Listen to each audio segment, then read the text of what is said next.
नमस्कार, exam happy by Jharkhand channel में आपका स्वागत है। तो दोस्तों जुड़ चुका हूं मैं यहां पर आपके लिए जेटेट परीक्षा 2025-26 की तैयारी को लेकर के। तो आप सभी जेटेट का परीक्षा देने के लिए तैयार होंगे।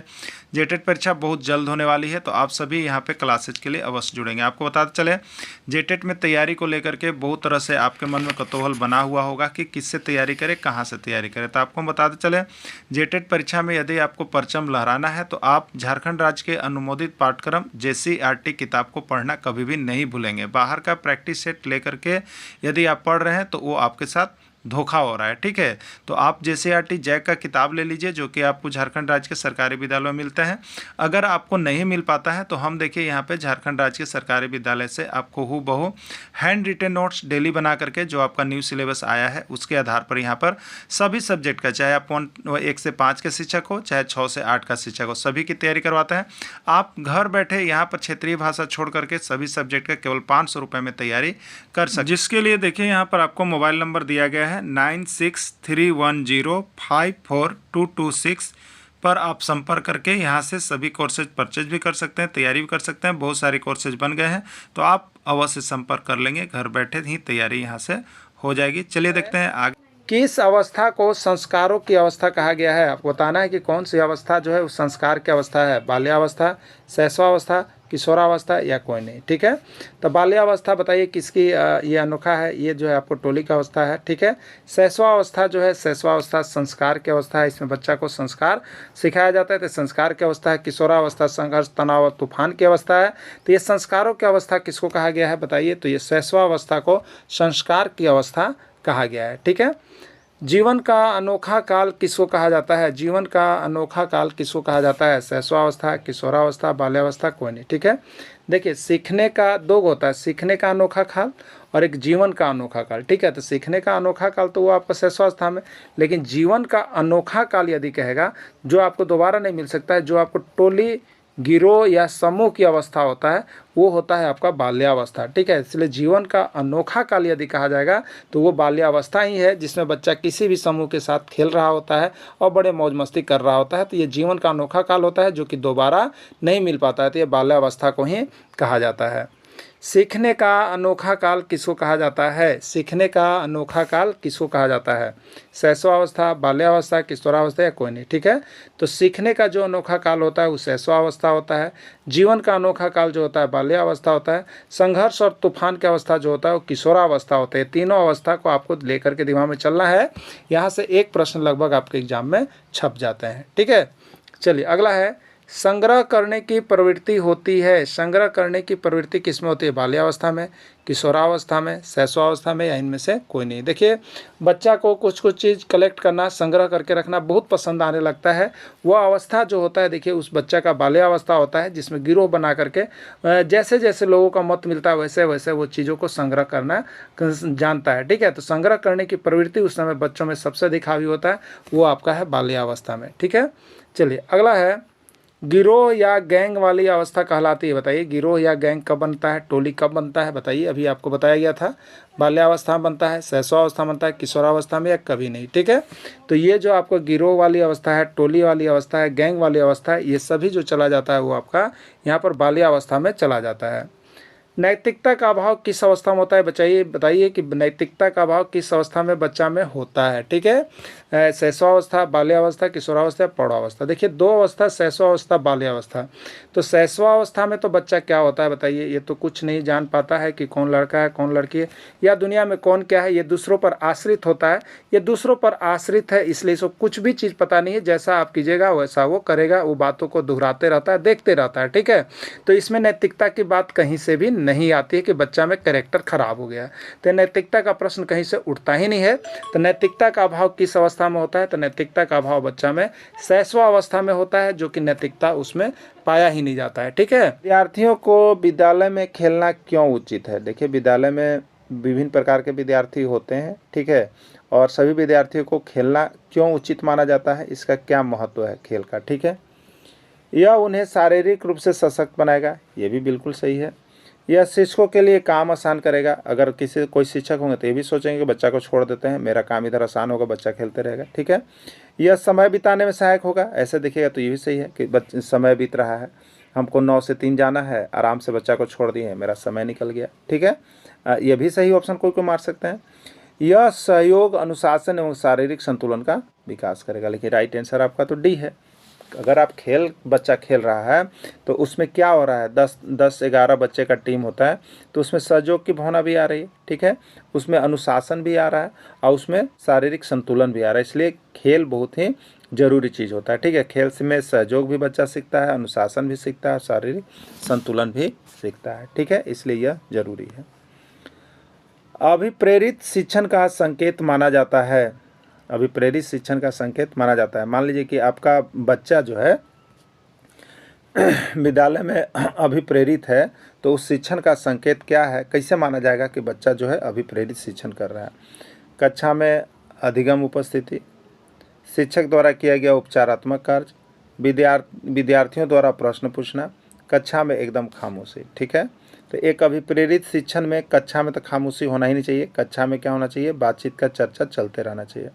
कक्षा में अधिकतम उपस्थिति, ये भी अभिप्रेरित शिक्षण का अर्थ नहीं है। उपस्थिति किसी भी स्तर से बढ़ सकता है। शिक्षक द्वारा किया गया उपचारात्मक कार्य, ये भी नहीं है।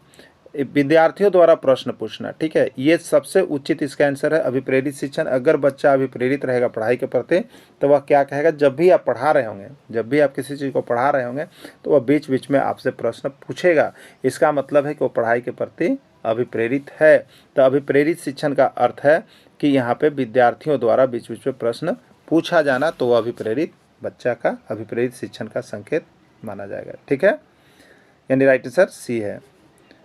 बच्चे दुनिया के बारे में अपनी समझ का सृजन करते हैं, इसका श्रेय किसका जाता है, पियाजे का, पॉलर का, कोहलर का, यह का। ठीक है, तो ये पियाजे का सिद्धांत है, बच्चों अपनी समझ का सृजन स्वयं करते हैं। ठीक है, शिक्षा मनोविज्ञान की दृष्टि से निम्न में से कौन सा कथन सत्य है। देखिए यहाँ पर एजुकेशन साइकोलॉजी की दृष्टि से आपको बताना है कि कौन सा कथन इसमें सत्य है।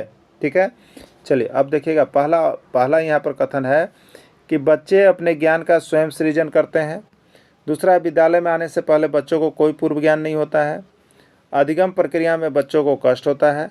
बच्चे यथावत वही सीखते हैं जो उन्हें सिखाया जाता है। ठीक है, तो एक फर्स्ट ऑप्शन है यहाँ पर एजुकेशन साइकोलॉजी की दृष्टि से कि बच्चे अपने ज्ञान का सृजन स्वयं करते हैं। ठीक है, एक बच्चा को आप कोई भी चीज़ धरा दीजिएगा तो वह उसके आधार पर कुछ न कुछ सीखते सीखते वो अपना ज्ञान उसमें सृजित करता है। ये बिल्कुल राइट आंसर है। विद्यालय आने से पहले बच्चों को कोई पूर्व ज्ञान नहीं होता है, ये तो बिल्कुल गलत है। विद्यालय आने से पहले बच्चों में पूर्व ज्ञान होता है। ठीक है, अधिगम प्रक्रिया में बच्चों को कष्ट होता है, ऐसा नहीं है। सीखने में सभी को कष्ट होता है, सिर्फ बच्चों को नहीं होता है। तो अधिगम प्रक्रिया में बच्चों को कष्ट होता है, ये गलत है। अधिगम प्रक्रिया में बच्चे क्या करते हैं, खुशी खुशी माहौल में सीख रहे होते हैं। ठीक है, बच्चे यथावत वही सीखते हैं जो उन्हें पढ़ाया जाता है, ऐसा नहीं है। कुछ बच्चे जो है उससे अलग भी सीखते हैं। तो राइट आंसर इसका ए है। राइट आंसर इसका ए है कि बच्चे अपने ज्ञान का स्वयं सृजन करते हैं, किसी का सिखाया हुआ नहीं रहता है। ठीक है, बच्चा विद्यालय आने से पहले, बच्चा जब विद्यालय आना सोचता है उसके पहले वह क्या क्या कर रहा होता है उसके बारे में आपको बताना है। ठीक है, बच्चा विद्यालय आने से पहले अपनी भाषा की नियमबद्ध व्यवस्था की व्यवहारिक कुशलता के साथ आते हैं, कोरी सिलेट होते हैं, भाषा का समुचित उपयोग करने में समर्थ नहीं होते हैं, भाषा के चारों कौशल पर पूर्ण अधिकार रखते हैं। ठीक है, तो एक बच्चा विद्यालय आने से पहले अपनी भाषा की नियमबद्ध व्यवस्था की व्यवहारिक कुशलता के साथ आता है, बिल्कुल सही है। जो बच्चा प्रथम बार स्कूल आ रहा है वह भाषा की कुछ कुशलता जानता है, लेकिन यहाँ पर लिखा हो देखिए नियमबद्ध व्यवस्था, यदि वो सब जान जाएगा तो विद्यालय में नहीं आएगा। ठीक है, तो नियमबद्ध व्यवस्था की व्यवहारिक कुशलता के साथ वो नहीं आता है। ठीक है, कोरी सिलेट होता है, ये भी ऑप्शन गलत है। बच्चा अपने परिवार के बीच रहकर वह कुछ न कुछ बोलना चलना या कुछ सामाजिक आज्ञाकारिता कुछ न कुछ चीज़ सीख गया होता है, वह बिल्कुल कोरी सिलेट नहीं होता, इसलिए ये भी ऑप्शन गलत है। भाषा का समुचित उपयोग करने में समर्थ नहीं होता, देखिए ये ऑप्शन आपका सही है। वह भाषा का उपयोग करता है लेकिन समुचित उपयोग करने में समर्थ नहीं होता है जब वह विद्यालय आता है। ठीक है, किसी को लड़का देखेगा तो वो बोल देगा कि जाता है, लड़की देखे तो उसको भी बोल देगा कि जाता है, पानी देखेगा तो उसको भी बोलता है पीता है, खाना भी देखेगा तो उसको बोल देगा कि पीता है। तो ये सब समुचित नहीं जान पाता कि किसके साथ क्या करना है, लेकिन वो जानता है खाना पीना ऐसे शब्दों को जानता है। ठीक है, तो राइट आंसर सी है ना। भाषा के चारों कौशल पर पूर्ण अधिकार रखता है, ये तो बिल्कुल सही है। ये बड़े से बड़े लोग भी सभी भाषा के कौशल पर पूर्ण अधिकार नहीं रखते हैं, इसलिए राइट आंसर इसका सी हो जाएगा। वृद्धि के संबंध में सही कथन है। वृद्धि के संबंध में सही कथन है। पहला, वृद्धि की कोई निश्चित दिशा नहीं होती है, ठीक है। वृद्धि की कोई निश्चित दिशा नहीं होती, ये भी बिल्कुल सही है। वृद्धि का कोई लक्ष्य नहीं होता है, ये भी सही है। वृद्धि का संकुचित अर्थ होता है, बिल्कुल सही है। और राइट आंसर है कोई नहीं या सभी, तो इसका आंसर हो जाएगा डी और सभी, ठीक है। वृद्धि की कोई निश्चित दिशा नहीं होती है, किस दिशा में वृद्धि हो सकता है ये कोई नहीं जानता है। वृद्धि का कोई लक्ष्य नहीं होता है कि हम कितना बढ़ सकते हैं, ये आपके ऊपर निर्भर नहीं करता। अगर आप चाहते हैं कि हम 7 फीट का हो जाए तो आप 7 फीट का हो जाइएगा, ये आपका लक्ष्य काम नहीं करेगा, ठीक है। वृद्धि का संकुचित अर्थ होता है, मतलब कि बहुत कम क्षेत्रों में प्रयोग किया जाता है। वृद्धि का मतलब क्या हो, संकुचित मतलब बहुत कम जगह, यानी किसी भी पेड़ का आकार, लंबाई, ऊंचाई, आदमी का आकार, लंबाई, ऊंचाई, यही तो वृद्धि है, ठीक है। तो इसलिए इसका बहुत कम जगह पर प्रयोग होता है, इसलिए इसका संकुचित अर्थ है। राइट आंसर डी सभी हो गया। क्लियर। चलिए नेक्स्ट देखिएगा, विकास के संबंध में सही कथन है। विकास के संबंध में सही कथन क्या है आपको बताना है, ठीक है। पहला है, विकास जन्म से लेकर मृत्यु तक चलते रहता है, यह कथन बिल्कुल सही है। विकास का प्रयोग व्यापक अर्थ में किया जाता है, बिल्कुल सही है। विकास का प्रयोग जितना भी करे कम है, क्योंकि विकास बहुत सा क्षेत्रों में होता है, इसलिए विकास का प्रयोग व्यापक अर्थ में किया जाता है। राइट आंसर है। विकास एक निश्चित क्रम में होता है, एकदम सही है। विकास धीरे धीरे होता है और एक निश्चित क्रम में होता है, यानी अगला ऑप्शन है डी सभी, तो राइट आंसर डी होगा, यानी इसका सभी आंसर है, ठीक है। चलिए अगला है, बच्चा रोने के साथ साथ किसका विकास कर रहा होता है। अगर ये कोई बच्चा क्रंदन कर रहा है, रो रहा है, चिल्ला रहा है, पहला बच्चा, तो वो किसका विकास कर रहा होता है। चलने का, बोलने का, रोने का, भाषिक विकास का। तो देखिए, जब बच्चा शुरू बार जन्म लेता है और वह क्या करता है, रोता है और वह हर समय अपने को अगर किसी को बुलाना है तो उसके पास हाथ पाँव नहीं होता है, सिर्फ मुंह होता है, ठीक है। अगर उसको किसी तरह का परेशानी होगा तो बच्चा क्या होता है, रोता है। रोने के बाद चाहे तो उसके मम्मी या पापा या हो सके उसके दादा दादी आते हैं और उसकी बातों को समझने का प्रयास करते हैं उसके संवेग के माध्यम से, ठीक है। तो अब क्या होता है, तो अब देखिए होता है, जब बच्चा रो रहा होता है तो उसी में कभी उसके मुंह से निकलता है बा, कभी निकलता है पा, और धीरे धीरे जैसे 2-3 महीना होने लगता है, कभी पा ऐसा करके थितला के बोलने लगता है। मतलब वो रोने के साथ ही भाषा का विकास कर रहा होता है, तो भाषिक विकास का संबंध इससे जुड़ा हुआ है, ठीक है। यानी बच्चा रोने के साथ किसका विकास करता है, अपने भाषा का विकास करता है, भाषिक विकास करता है। हीमोफीलिया रोग के बारे में क्या सही है। हीमोफीलिया रोग क्या होता है ये आपको बताना है। यह एक आनुवांशिक रोग है। इस रोग में रक्त का थक्का नहीं बनता या विटामिन के की कमी से होता है। उपयुक्त सही, बिल्कुल सही है। हीमोफीलिया जो है, पहला है कि आनुवांशिक रोग है, अपने माता पिता से बच्चों में आता है। इस रोग में रक्त का थक्का नहीं बनता है, बिल्कुल सही है। और विटामिन के, जिसका विटामिन के का कमी होता है, अगर उसको कहीं एक्सीडेंट हो जाए, ब्लड चलने लगे, तो ब्लड क्या होता है, पानी जैसा पतला होता है, जिससे रक्त का थक्का नहीं बन पाता है और वो आदमी मर जाता है, ठीक है। तो राइट आंसर डी उपयुक्त सभी। वर्णधानता के बारे में क्या सही है, कलर ब्लाइंडनेस के बारे में क्या सही है आपको यहाँ पर देखना है, ठीक है। पहला ऑप्शन है कि यह एक वंशानुगत या आनुवांशिक रोग है, बिल्कुल सही है। वर्णांधता माता पिता से बच्चों में आता है, इसलिए यह वंशानुगत या आनुवांशिक रोग है, सही है। इस रोग से ग्रसित व्यक्ति को फोर्स या लोको पायलट में बहाल नहीं किया जा सकता है, बिल्कुल सही है। कि आपको जब भी लोको पायलट या फोर्स में बहाल होना होगा तो आपको कलर ब्लाइंडनेस की जांच होगी। इस जांच में आप पास करते हैं तो ही आपकी बहाली आगे होती है, ना तो नहीं होता है, तो नहीं हो सकता। क्लियर। इस प्रकार का व्यक्ति लाल और हरा रंग में विभेद नहीं कर पाता है, यही तो इसका प्रॉब्लम होता है, जिसके कारण फोर्स में या लोको पायलट में नहीं ले रहा है। यानी राइट आंसर डी होगा उपयुक्त सभी। इसमें जितने भी ऑप्शन आए हैं वो कलर ब्लाइंडनेस के बारे में सही है, ठीक है। असंचरणीय या असंक्रामक रोग है। असंचरणीय या असंक्रामक रोग है, एक व्यक्ति से दूसरे व्यक्ति में फैलता है तो इसको तो हम लोग संचरणीय रोग कहते हैं। एक व्यक्ति से दूसरे व्यक्ति में नहीं फैलता है, इसलिए इसको असंचरणीय रोग कहेंगे। और माता पिता से मिलता है, ये भी बिल्कुल सही नहीं है। माता पिता से जो मिलता है उसको वंशानुगत रोग कहते हैं, या कोई नहीं। तो राइट आंसर इसका बी होगा। एक व्यक्ति से दूसरे व्यक्ति में जो रोग नहीं फैलता है उसको असंचरणीय या असंक्रामक रोग की श्रेणी में हम लोग रखते हैं, ठीक है। असंचरणीय या असंक्रामक रोग का उदाहरण है कैंसर। कैंसर यह जो है असंचरणीय रोग है। गठिया यह असंचरणीय रोग है। रतौंधी ये भी असंचरणीय रोग है, यानी राइट आंसर डी होता है, ठीक है। असंचरणीय रोग का उदाहरण नहीं है, इसमें कौन ऐसा है जो असंचरणीय रोग का उदाहरण नहीं है, ठीक है।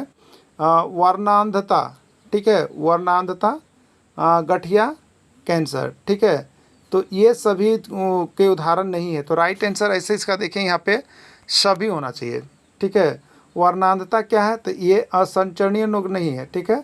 ये क्या होता है, ये आनुवांशिक रोग है, ये आनुवांशिक रोग है। ऐसे संचरणीय में चलता है कि संचरणीय है, ठीक है। तो कभी कभी इसको लोग देख के दे देता है, लेकिन यहाँ पर ऐसे होना क्या चाहिए, इसमें से कोई नहीं, ठीक है। ये संचरणीय रोग कौन कौन है, उदाहरण नहीं है, तो गठिया भी नहीं है, ठीक है। गठिया भी क्या है, ये गठिया क्या है, तो यह असंचरणीय रोग है। वर्णांधता असंचरणीय रोग, कैंसर भी है, यानी राइट आंसर इसमें डी होना चाहिए, कोई नहीं। लेकिन यहाँ पर ए लिखा गया है, ए जो लिखे जाने का रीजन था मेन, तो वही वंशानुगत रोग के कारण, लेकिन ऐसे इसमें डी ले जाइएगा, ठीक है। चलिए, पानी का शुद्धतम रूप है, पानी का शुद्धतम रूप है नल का पानी, वर्षा का पानी, समुद्र का पानी या स्वजल, ठीक है। तो पानी का शुद्धतम रूप जो होता है वो वर्षा का पानी होता है। देखिए कितना जगह पूछा है, देख लीजिएगा, प्रश्न की झड़ी लगी हुई है, ठीक ना। यहाँ से आपको लेकर के पढ़ना अति आवश्यक है। आप कहीं से भी ले लिए हैं, पढ़ लीजिए, कोई बात नहीं है, लेकिन आप एग्जाम में जाने से पहले तक यहाँ का सारा PDF और वीडियो जितना भी टॉपिक दिया गया है सबका कंप्लीट है। आपको यूट्यूब के प्लेलिस्ट में भी लगा, वहाँ से भी देख सकते हैं, नहीं तो नोट्स भी लेकर के पढ़ सकते हैं। तो यहाँ से आप 150 रुपये में लेकर के 100% पढ़ लीजिए। आपको बताते हैं कि EVS में आपको 30 में 25-28 नंबर फिक्स आ जाएगा, इसलिए आप सभी अवश्य लेकर के यहाँ से पढ़ लीजिएगा। सभी सब्जेक्ट का इसी तरह से JCERT से बना हुआ है, जो कि एकदम 100 प्रश्न बहुत कम, लेकिन एग्जाम में आएंगे बहुत ज़्यादा, ठीक है। इसलिए जल्दी से जल्दी पढ़ लीजिएगा, एग्जाम बहुत नज़दीक है, आप सभी देख करके ही जाइएगा। विश्व में फलीदार पौधों के रूप में खाया जाने वाला भोजन है, फलीदार पौधे, हाँ, फलीदार पौधे जिसमें आपका दाल वाले पौधे, फलीदार मतलब दाल वाली पौधे, चना का भी दाल है, अरहर का भी दाल है, सोयाबीन का भी, सभी, यानी फलीदार पौधे के रूप में खाया जाने वाला भोजन इसमें सभी है, ठीक है। चलिए अगला, खाद्य तेल वाले पौधों के रूप में खाया जाने वाला भोजन है, खाद्य तेल वाले पौधों के रूप में खाया जाने वाला भोजन है सरसों, तिल, मूंगफली या सभी, ठीक है। खाद्य तेल में खाया जाने वाला भोजन सरसों भी है, तिल भी, सरसों का भी तेल होता है, तिल का भी तेल होता है, मूंगफली का भी होता है, इसलिए राइट आंसर डी सभी हो जाएगा। क्लियर, पंजाब टेट 2017 में पूछ लिया गया था, ठीक है ना। देखिए आप सभी का कमेंट बहुत ही अच्छा रहा, आप सभी का तैयारी भी बहुत अच्छा चल रहा है, ये चीज़ हम देख रहे हैं, डेली नोटिस करते हैं। आप यहाँ पर लाइव क्लास में जुड़ते हैं, बहुत ही अच्छी बात है, सभी को जुड़िए और सभी को कमेंट कीजिए। आपके कमेंट का हमें इंतजार रहता है, हम सभी देख रहे होते हैं हमारी टीम, इसलिए आप सभी जोड़ करके जरूर यहाँ पे कमेंट कीजिएगा, ठीक है, जिससे कि हम आगे कुछ कर सकें, आप लोग के लिए और कुछ नया कर सकें, ठीक है। और जो भी शिक्षक जुड़ गए हैं बहुत ही अच्छी है। अब उनका हम यहाँ पर देखिए टेस्ट सीरीज शुरू करने जा रहे हैं, टेस्ट सीरीज के लिए आपका एडमिशन बहुत जल्द होगा। और बहुत शिक्षक ऐसे हैं जो जुड़े हुए हैं लेकिन उनका वार्षिक प्रीमियम नहीं आ पाया है, तो आप सभी से एक बार आग्रह होगा कि आप सभी वार्षिक प्रीमियम अवश्य जमा कर देंगे, ठीक है, क्योंकि यहाँ पर 2024 से आप लोगों का जुड़ाव है। जिनका 2024-25 में एडमिशन है वो जरूर कर लेंगे, 26 वाले को नहीं करना है, ठीक है। तो आप सभी जुड़ जाइए और तैयारी शुरू कर दीजिए, क्योंकि अब आप विलम्ब करते हैं तो आपका नुकसान हो रहा है ना। मसाले वाले पौधे के रूप में खाया जाने वाला भोजन कौन सा है, सरसों, जीरा, सौंफ या सभी, ठीक है। हमारे घर में जो मसाले बनते हैं सब्जी के लिए, उसमें कौन कौन चीज़ का उपयोग होता है, तो सभी को जानते हैं, सरसों भी उसमें होता है, जीरा भी होता है, सौंफ भी होता है, सभी यानी मसाले के रूप में इस सभी भोजन को खाया जाता है। पौधों का सबसे कठोर भाग कौन होता है, बताइए। पौधों का सबसे कठोर भाग पत्ता होता है, तना होता है, पुष्प होता है, कोई नहीं, ठीक है। सबसे मुलायम भाग तो पुष्प हो गया, सबसे कठोर भाग तना हो गया, तो राइट आंसर बी होगा, तना होगा, ठीक है। पत्ती में रेखित संरचना को क्या कहते हैं, सीरा, सिर, पर्णवृत्त या फलक, ठीक है। तो पत्ती में रेखित संरचना को हम लोग सीरा कहते हैं। हरे पेड़ पौधे अपना भोजन किसकी उपस्थिति में बनाते हैं, सूरज का प्रकाश, जल की उपस्थिति, वायु में या कोई नहीं, ठीक है। तो हरे पेड़ पौधे अपना भोजन किसकी उपस्थिति में बनाते हैं, सूर्य का प्रकाश, जल, वायु या कोई नहीं, ठीक है। तो हरे पेड़ पौधे अपना भोजन जो होता है सूर्य के प्रकाश की उपस्थिति में बनाते हैं। अगर सब चीज़ उपस्थित हो लेकिन सूर्य का प्रकाश अगर नहीं मिलेगा तो भोजन नहीं बनेगा, राइट आंसर ए होगा, ठीक है। झारखंड राज्य में वार्षिक वर्षा होती है, देखिए ये प्रश्न आया था आपका किस में, तो आकलन परीक्षा में भी आ गया था, जो कि बनाया हुआ था मेरा, और यहाँ से प्रश्न आपका आया था, ठीक है। 120 सेंटीमीटर, 130, 140 या कोई नहीं, ठीक है। तो झारखंड राज्य में जो वार्षिक वर्षा होती है वो होती है आपका 140 सेंटीमीटर। CG टेट 2020 का पूछा गया प्रश्न है, ठीक है। भौम जल के स्तर में कमी आने का मुख्य कारण क्या है, बताइए। बहुत बार देखिए यूपी टेट 2018 में झारखंड में भी आया था ये भौम जल का स्तर, ठीक है। इसका कमी आने का कारण क्या है, जनसंख्या में वृद्धि, बिल्कुल सही बात है। यदि जनसंख्या में जितनी वृद्धि होगी उतना ही जल का आवश्यकता होगा, उतना ही घर बढ़ेगा, उतना ही जो है कि आपको क्या होगा, बोरिंग होगा, उतने ही चापाकल होंगे। तो ये सब क्या होगा, तो भौम जल स्तर में कमी होगा। ठीक है। कृषिगत उपयोग, हम कृषि कार्य करते हैं तो भी भौम जल स्तर में कमी होती है।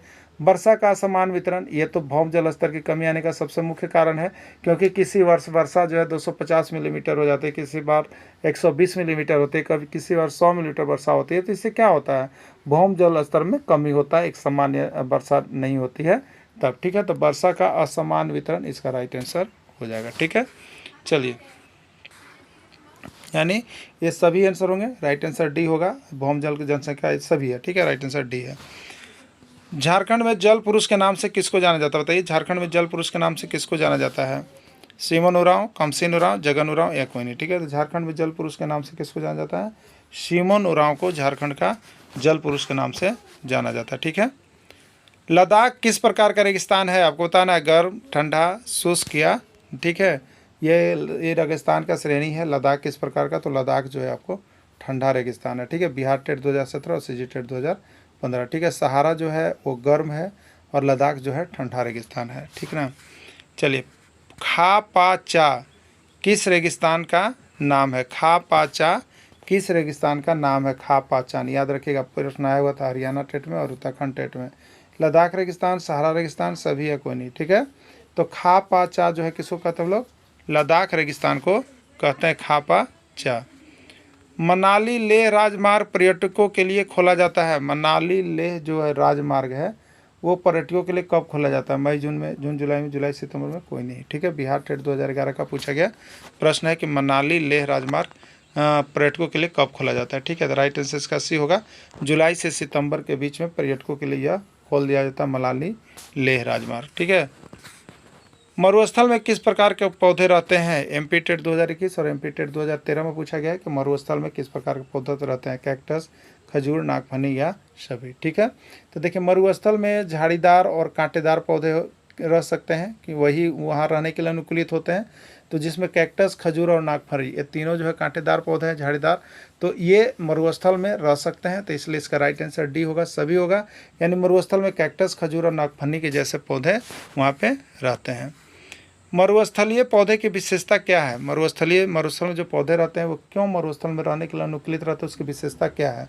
एमपी टेट 2016 में पूछा गया था। कांटेदार होते हैं, इनका तना मोटा होता है, इनका वाष्पोत्सर्जन दर कम होता है, डी सभी। ठीक है। तो मरुस्थलीय पौधे की विशेषता है कि ये कांटेदार होते हैं, क्योंकि मरुस्थल में कांटेदार पौधे ही होते हैं। इनका तना मोटा होता है। तना मोटा होने का रीज़न होता है कि बहुत दिन तक पानी को क्या करते हैं, अपने अंदर कैप्चर रखते हैं। इनका वाष्पोत्सर्जन दर कम होता है, बिल्कुल, जितना वाष्पोत्सर्जन दर कम होगा उतना ही जल्दी उसमें पानी की कमी होगी, पौधे सूखकर मर जाएंगे। तो वाष्पोत्सर्जन दर भी कम होता है। तो ये सभी कारण से ये सभी जो है मरुस्थलीय पौधे की विशेषता है। अगर मरुस्थल में कोई पौधा रह रहा है तो इसका मतलब ये सभी उस पौधे में विशेषता होगी, तभी वह मरुस्थल में जीवित रह सकते हैं। ठीक है। पेड़ पौधे प्रकाश संश्लेषण की प्रक्रिया में वायुमंडल से क्या लेते हैं? पेड़ पौधे प्रकाश संश्लेषण की प्रक्रिया में वायुमंडल से क्या लेते हैं? O2, CO2, नाइट्रोजन या सभी। ठीक है। तो पेड़ पौधे प्रकाश संश्लेषण की प्रक्रिया में वायुमंडल से क्या लेते हैं? तो वायुमंडल से प्रकाश संश्लेषण की प्रक्रिया में वो CO2 लेते हैं। क्या लेते हैं? CO2 लेते हैं, कार्बन डाइऑक्साइड गैस लेते हैं। किसी वास स्थल के सभी सजीव, पौधा या जंतु उपस्थित रहते हैं, क्या कहलाता है? जैव घटक, अजैव घटक, मृदा घटक या कोई नहीं। ठीक है। तो किसी वास स्थल का सभी सजीव प्राणी जितना होगा उसको हम लोग जैव घटक के अंतर्गत रखते हैं। सजीव प्राणी जितना उसको जैव घटक के अंतर्गत रखते हैं। तो ए जैव घटक इसका राइट आंसर हो जाएगा, जिसमें सजीव प्राणी रहेंगे। ठीक है। किसी वास स्थल के सभी निर्जीव, जिसे मिट्टी, जल, वायु, प्रकाश, ताप, पत्थर, किस प्रकार का घटक है? ठीक है। किसी वास स्थल के सभी निर्जीव, जितने भी निर्जीव चीज़ है, मिट्टी निर्जीव है, जल निर्जीव है, वायु निर्जीव है, प्रकाश निर्जीव है, ताप निर्जीव है, पत्थर निर्जीव है। तो निर्जीव, तो जीव जिसमें रहेगा, मतलब सजीव वाला चीज़ जैव घटक और निर्जीव वाला चीज़ अजैव घटक होता है। ठीक है। तो निर्जीव वाला चीज़ अजैव घटक में जाएगा, तो सभी चीज़ अजैव घटक के अंतर्गत आएगा। मरुस्थल में किस प्रकार के पौधे पाए जाते हैं? यूपी टेट 2019 में पूछ दिया। देखिए, नागफनी, कैक्टस, खजूरिया, सभी। ठीक है। तो देखिए, जितने भी कांटेदार पौधे हैं वो सभी क्या होता है? मरुस्थल पाया जाता है, क्योंकि पानी सोखने की क्षमता ज़्यादा रहती है, पानी ग्रहण ज़्यादा देर तक करके रख सकते हैं। ठीक है। इसलिए नागफनी है, कैक्टस है, खजूर है, ये सभी मरुस्थल वाले जीव जंतु है। ठीक है, विश्व जल दिवस मनाया जाता है 22 मार्च, 22 अप्रैल, 22 मई, 22 जून। यूपी टेट, सीजी टेट या हरियाणा टेट। ठीक है, तो विश्व जल दिवस कब मनाया जाता है, याद रखिएगा, पृथ्वी है, इसके ऊपर हम लोग जल की बात करते हैं। तो एक होता है देखिए 22 मार्च और ये होता है 22 अप्रैल, यानी 22 मार्च को जल दिवस और 22 अप्रैल को पृथ्वी दिवस। बस 22 से बस है तो अप्रैल में है। ठीक है, तो राइट आंसर ये हो जाएगा। ठीक है, चलिए, भार के अनुपात से जल में हाइड्रोजन और ऑक्सीजन का अनुपात कितना होता है, 1:8, 8:1, 1:3 या 3:1। ठीक है, भार के अनुपात से याद रखिएगा। ठीक है, तो भार से यहाँ पर क्या होता है, H2O होता है, तो हाइड्रोजन का 2 होता है और ऑक्सीजन कितना होता है, 16 होता है भार से। तो 2 एकम 2, 2 अट्ठे 16, यानी कितना हो रहा है, 1:8 होता है। 1:8 किसमें, ए में है, तो राइट आंसर इसका ये हो जाएगा। ठीक है, शुद्ध जल का पीएच मान होता है, सीजी टेट 2014 में पूछा था, 7.4, 8.2, 7 या कोई नहीं। ठीक है, तो शुद्ध जल का पीएच मान कितना होता है, 7 होता है। क्लियर, शुद्ध जल होता है, शुद्ध जल कैसा होता है, अम्लीय, क्षारीय, उदासीन या कोई नहीं। बिहार टेट 2023 का पूछा गया प्रश्न है। ठीक है, तो शुद्ध जल कैसा होता है, तो शुद्ध जल आपका उदासीन होता है। क्लियर, चलिए अगला देखिएगा, हमारे शरीर में जल लगभग कितना प्रतिशत है, 70, 80, 90 या 60। ठीक है, तो हमारे शरीर में जल लगभग कितना प्रतिशत है, तो 70% है। ठीक है, अगला है 4/5 का मान प्रतिशत में बतावें। 4/5 का मान प्रतिशत बतावे, 4/5 प्रतिशत, 60, 70 या 80। ठीक है, देखिए ये किस में है, भिन्न में है। ठीक है, भिन्न में है। अगर भिन्न को हमें प्रतिशत में बदलना है तो क्या करते हैं बताइएगा आप सभी, कोई 100 से गुना करते हैं। तो भिन्न को प्रतिशत में बदलना है तो इसको 100 से गुना कर दीजिएगा। 5 से कितना बार कटेगा, 20 बार में, यानी 20 चौके कितना हो गया, 80, यानी राइट आंसर होगा 80%, डी हो गया। ठीक है, चलिए नेक्स्ट देखिएगा, यहाँ पे लिखा हुआ है कि भिन्न को प्रतिशत में बदलने के लिए 100 से गुना करते हैं। नेक्स्ट प्रश्न है, 9/10 को प्रतिशत में बदलें, 9/10 को प्रतिशत में बदलें, 90, 80, 70 या 40। ठीक है, 9/10 को प्रतिशत बदलेंगे तो 9/10 और इसको कितना से गुना करेंगे, 100 से गुना करेंगे। 10 दहियम कितना हो जाएगा, 100 और 9 दहियम कितना हो जाएगा, 90। ठीक है, 90% इसका राइट आंसर हो जाएगा, ए आंसर हो जाएगा। ठीक है, का पावर 5 भागा 7 का पावर 2 का मान क्या होगा आपको बतलाना है। ठीक है, बनाने का बहुत सा तरीका है, आपको जिस विधि से लगता है, जितना कम समय बना सकते हैं आप बना सकते हैं। ठीक है, तो चलिए 7 का पावर 5 का मतलब अगर हम देखेंगे तो 7 कितने बार लिखेंगे, एक शॉर्ट विधि से बनाएंगे तो ये 5 बार लिखेंगे। ठीक है, और भागा मतलब क्या होता है, बट्टा कर दिए। 7 का स्क्वायर मतलब 7 कितने बार लिखेंगे, 2 बार है। 7 का घात 5 है, 7 5 बार लिखाएगा। 7 का पावर 2 है, 7 2 बार लिखा है। ठीक है, ऊपर नीचे हम क्या कर सकते हैं, कैंसिल कर सकते हैं। हमारे पास अब 7 कै गो है, 3 गो है। 7 3 गो गुना में है तो 7 का घात 3, यानी 7 का पावर 3 इसका आंसर होगा।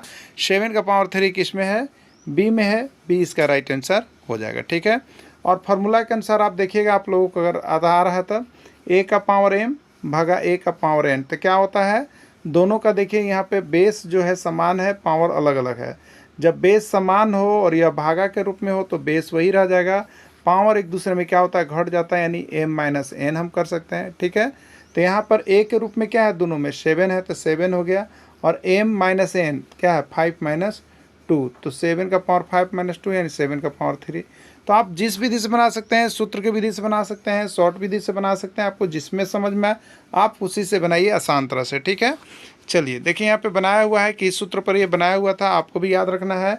अगर a का पावर m भागा a का पावर n दोनों का बेस सेम हो लेकिन घात अलग अलग हो और भागा में हो तो पावर क्या होता है, घटता है, और यही गुना में होगा तो पावर क्या होता है, जुड़ता है। जैसे देख लीजिए, a का पावर m इंटू a का पावर n, बेस दोनों का सेम है तो बेस 1 हो जाएगा, और जब गुना में रहेगा तो पावर दोनों का जुटेगा, यानी m + n लिखेंगे। अगर भागा में रहता तो m - n, याद रखिएगा, यहाँ से एक प्रश्न आता है। ठीक है, चलिए अगला, इसमें पोषक तत्व नहीं पाया जाता। आपको बताना है कि इसमें कौन ऐसा है जिसमें पोषक तत्व नहीं है, कार्बोहाइड्रेट, प्रोटीन, वसा या विटामिन।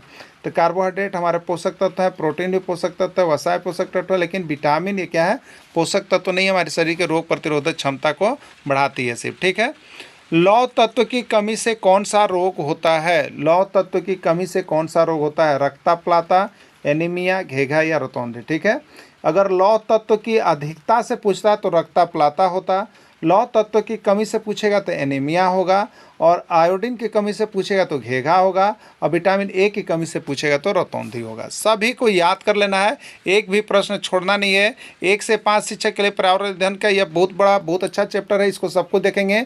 और 6 से 8 के शिक्षक के लिए यह पहला टॉपिक है जो सभी को पूरा कर लेंगे, ठीक है।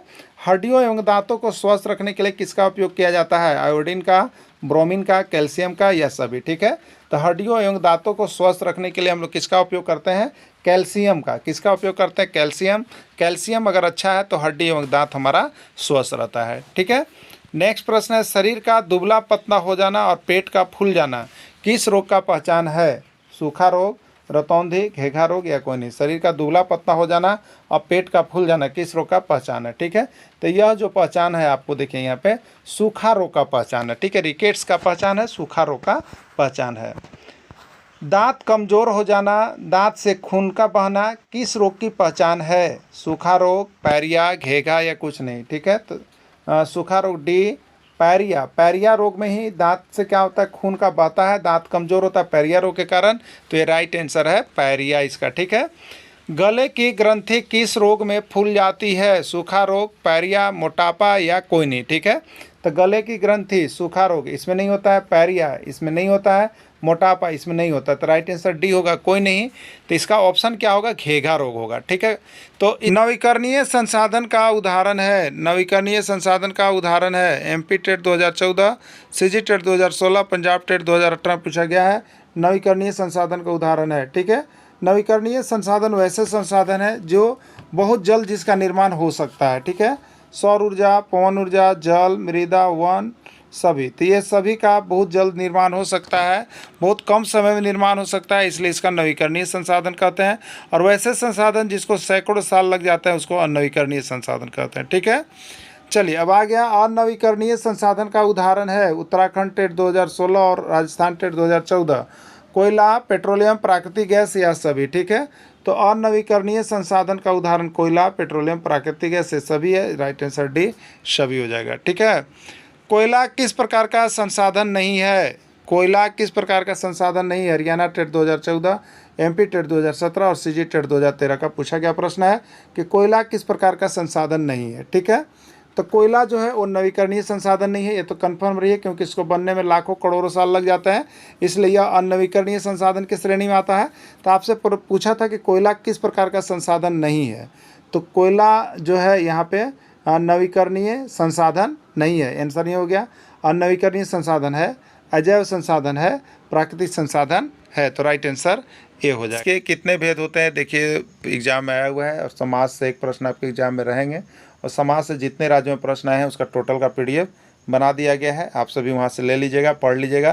देखिए पीडीएफ से अच्छा कुछ नहीं है, क्योंकि आपको यहाँ पर ऑथेंटिक चीज़ बनाया गया है, बहुत ज़्यादा चीज़ नहीं बनाया गया है। कम पढ़ के अधिक अगर अंक लाना है तो आपके लिए सबसे अच्छा जेसीईआरटी का नोट्स जो बना है वही है, उसको ही आप फॉलो करके एग्ज़ाम में जाने से पहले दिन तक ज़रूर देख के जाइएगा, सारा पीडीएफ आपको मिल जाएगा, सब बना बनाया हुआ है, ठीक है। समाज से कितने भेद हैं? 4, 5, 6 या 8, ठीक है। समाज के यहाँ पर 6 भेद हैं, प्रश्न ये जेटेट में आए हुए हैं, ठीक है। समास का भेद का नाम अगर याद रखना होगा तो आपको देखिए इस ट्रिक का याद कर सकते हैं, कैसे करेंगे?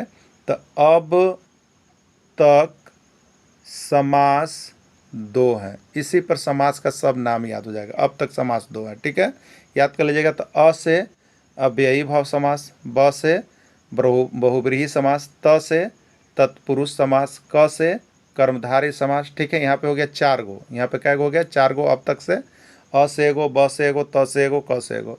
और समास तो ऑलरेडी समास से 2 भेद है, 2 से देखिए एगो द से द्वंद्व समास और एगो द से द्विगु समास, 4 और 2 6, तो यही 6 को आपको देखना है, ठीक है। तो इस तरह से आप इसका नाम याद कर सकते हैं, ठीक है। काल के कितने भेद होते हैं? काल के कितने भेद होते हैं? 1, 2, 3, 4, ठीक है। काल के 3 भेद होते हैं, ठीक है। वर्तमान काल, भूतकाल और भविष्यत काल की बात करेंगे, राइट आंसर सी होगा। राष्ट्र का पर्यायवाची शब्द है, पर्यायवाची शब्द जिसको समानार्थी शब्द यानी उसी अर्थ के जैसा और अर्थ जो निकलता है उसको हम लोग पर्यायवाची शब्द कहते हैं, ठीक है। तो राष्ट्र का देश हो, देश दिया है, द्रक्षा दिया है, सरिता दिया है सभी। देश का मतलब राष्ट्र हो गया, द्रक्षा का मतलब अंगूर होता है, सरिता का मतलब नदी होता है, यानी राष्ट्र का जो पर्यायवाची शब्द है वो आपका देश हो जाएगा। क्या हो जाएगा?